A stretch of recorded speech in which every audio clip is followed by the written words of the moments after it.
مرآت المناجی میں ہے کہ اسلام میں کوئی دن یا کوئی ساعت منحوس نہیں، کوئی ساعت یعنی کوئی وقت منحوس نہیں، ہاں بعض دن بابرکت ہیں، جیسے ماہ رمضان المبارک، ربیع الاول، جمعۃ المبارک، مگر کوئی مہینہ یا دن منحوس نہیں ہو سکتا۔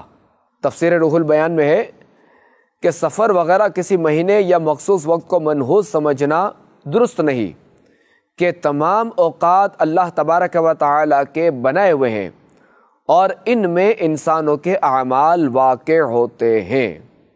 جس وقت میں بندہ مومن اللہ تعالیٰ کی اطاعت و بندگی میں مشغول ہو وہ وقت مبارک ہے، اور جس وقت میں اللہ تعالیٰ کی نافرمانی کرے وہ وقت اس کے لیے منحوس ہے۔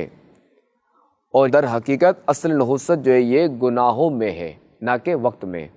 تو یاد رہے کہ ماہ سفر بھی دیگر مہینوں کی طرح ایک مہینہ ہے۔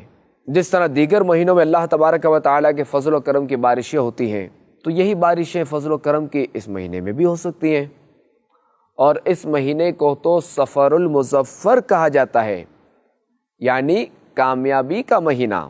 تو جب سفر المظفر کہا جاتا ہے، کامیابی کا مہینہ کہا جا سکتا ہے، تو پھر یہ منحوس کیسے ہو سکتا ہے؟ اب اگر کوئی شخص اس مہینے میں شریعت کے احکام کا پابند رہا، نیکیاں کرتا رہا، گناہوں سے بچتا رہا، تو یہ مہینہ یقیناً اس کے لیے مبارک ہے۔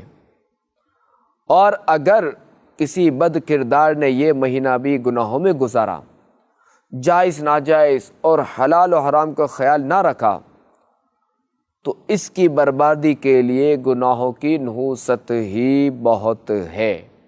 اب چاہے یہ ماہ سفر ہو یا کوئی بھی مہینہ ہو، یا کسی مہینے کا کوئی دن ہو یا گھنٹہ ہو یا وقت ہو یا منٹ ہو، اب اگر اسے کوئی مصیبت پہنچتی ہے تو یہ اس کی شامت اعمال کا نتیجہ ہے۔